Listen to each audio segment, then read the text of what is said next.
pemirsa, malam ini suasana agak mencekam. Biasanya ketika gelap identik dengan jin, sehingga apa? Banyak manusia yang lari, yang takut menghadapi jin. Sebenarnya apa hakikat jin? Jin di dalam bahasa Arab ma'khudun minal istinan, yaitu al-ikhtifa, yaitu tersembunyi. Karena demikianlah sifat jin itu adalah tidak terlihat. Tidak terlihat. Sedangkan secara istilah, jin itu adalah nau'un minal arwah, zat atau makhluk yang memiliki ruh, yang memiliki keinginan, juga mukallaf. Dia itu dibebani syariat. Kita akan berbicara sedikit sifat-sifat jin, sehingga dengan sifat-sifat ini hendaknya kita tidak takut dengan yang namanya jin. Apa saja sifat-sifat itu? Yang pertama adalah annahum khuliqu minan nar, bahwasanya jin itu diciptakan dari api. Ini sudah sahih, disebutkan di dalam Al-Quran surat Ar-Rahman ayat 15, bahwasanya jin diciptakan dari api. Kemudian di dalam hadis yang sahih dari Aisyah radhiyallahu anha yang diriwayatkan oleh Muslim, khuliqatil malaikatu min nurin, malaikat itu diciptakan dari cahaya. Wa khuliqul jan min marijin min nar, sedangkan jin diciptakan dari nyala api atau api yang menyala. Hadis ini sahih diriwayatkan oleh Imam Muslim. Ini sifat yang pertama yang harus kita yakini dan kita akui, bahwasanya jin termasuk setan itu diciptakan dari api. Kalau kita bicara antara jin dan setan, apa bedanya? Kalau setan, kata para ulama, itu mawaddatul jin. Setan itu adalah jin pembangkang. Maka jin yang suka membangkang perintah Allah Subhanahu wa taala itu adalah setan. Pengikutnya iblis laknatullah alaihi. Itu sifat yang pertama. Sifat yang kedua, annahum ya'kuluna wa yashrabun, bahwasanya mereka itu makan dan minum. Disebutkan di dalam riwayat dari Rasulullah sallallahu alaihi wasallam bersabda, "Idza akala ahadukum falyakul bi yaminihi wa idza syariba falyashrab bi yaminihi." Jika engkau makan, makanlah dengan tangan kanan. Jika engkau minum, minumlah dengan tangan kanan. Kenapa? Fa inna syaitana ya'kulu bishimalihi wa yashrabu bisimalihi. Karena setan makan dengan tangan kiri dan minum pun dengan tangan kiri. Di sini menunjukkan setan itu dari kalangan jin. Maka setan atau jin itu membutuhkan makan dan minum sama seperti kita. Maka disebutkan oleh para ulama, bahkan disebutkan dalam hadis, bahwasanya makanannya jin adalah tulang belulang. Minuman jin adalah buih. Ini sifat yang kedua. Kemudian sifat yang ketiga adalah annahum mukallafun, bahwasanya mereka itu dibebani syariat. Allah Subhanahu wa taala berfirman dalam surat Ad-Dariyat ayat 56, "Wa ma khalaqtul jinna wal insa illa liya'budun." Dan tidaklah aku ciptakan jin dan manusia kecuali untuk beribadah kepadaku. Illa liwahidun, kecuali untuk mentauhidkan aku. Itulah hikmah diciptakan jin dan manusia, sehingga jin dan manusia sama seperti kita. Jin dan manusia, jin itu sama seperti manusia. Dia dibebani syariat, dia dibebani sholat, dia dibebani rukun Islam dan lain sebagainya.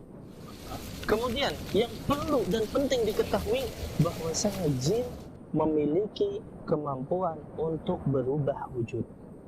Bahwasanya jin memiliki kemampuan untuk berubah wujud. Yang pertama, mereka bisa berubah wujud menjadi manusia. Menjadi manusia. Dalilnya apa?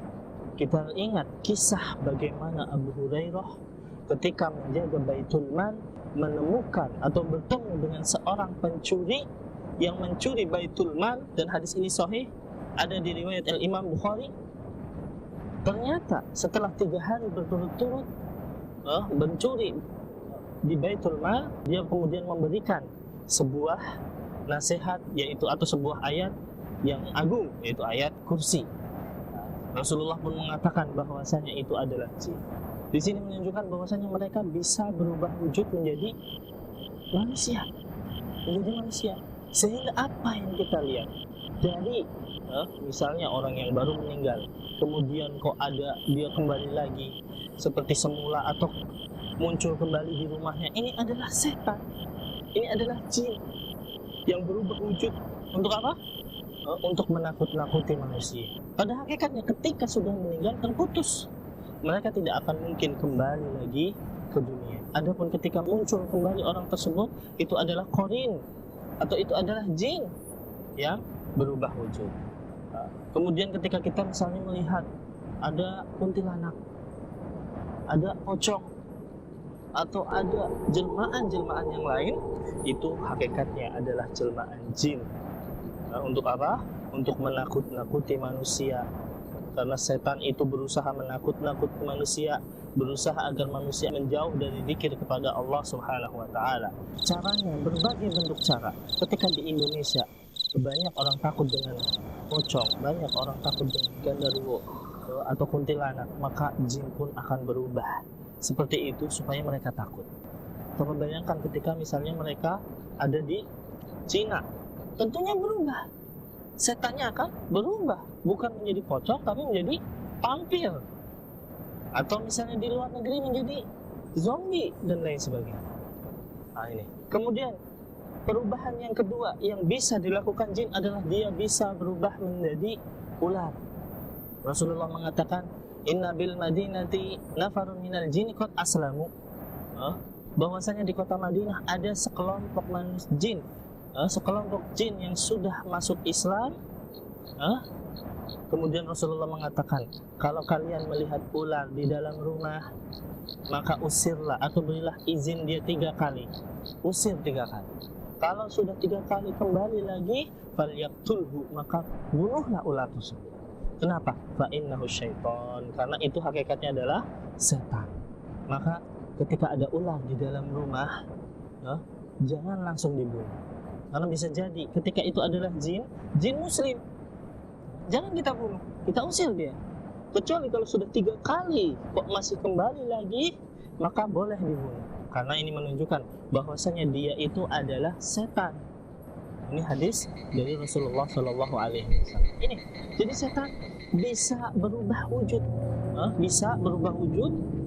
menjadi manusia, menjadi ular, bahkan menjadi serangga yang berbisa. Kemudian juga bisa menjadi anjing hitam dan berbagai macam bentuk lainnya yang disebutkan oleh Rasulullah Shallallahu Alaihi Wasallam. Kemudian di antara keistimewaan jin, pemirsa yang budiman, bahwasanya mereka memiliki gerakan yang sangat cepat. Kita bisa lihat bagaimana ketika Nabi Sulaiman menginginkan singgasana Ratu Bilqis, maka ada jin dan ifrit mengatakan bahwasanya saya bisa memindahkan istana atau singgasana Ratu Iblis sebelum kamu bangun dari tempat tidur. Ini menunjukkan bahwasanya mereka itu punya kemampuan bergerak sangat cepat.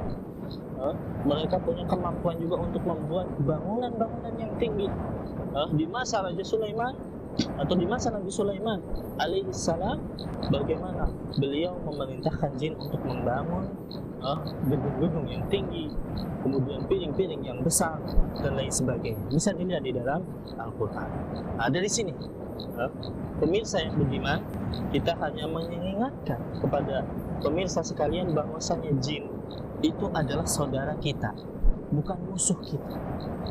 Maka jangan menjadikan jin itu seakan-akan hal yang ditakut. Ketika kita sudah takut dengan mereka, mereka pun akan menjadi menakuti lebih dalam lagi. maka jangan takut kepada mereka. Mereka adalah ikhwanuna, kata Rasulullah, ikhwanuna minal jin. Mereka adalah saudara-saudara kita dari kalangan jin. Jangan takut kepada mereka, apalagi ketika takutnya ini udah takut ibadah, takut yang menjadikan kita lebih jauh dari Allah Subhanahu wa taala, maka waliyadzubillah ini bisa menjadikan khaufu minasyirki, rasa takut yang berakibat menuju ke kesyirikan. Wallahu a'lam bishawab. Yang benar dari Allah Subhanahu wa taala, yang salah dari saya pribadi. Semoga Allah mengampuni dosa-dosa kami semuanya. Sallallahu alaihi wasallam. Assalamualaikum warahmatullahi wabarakatuh.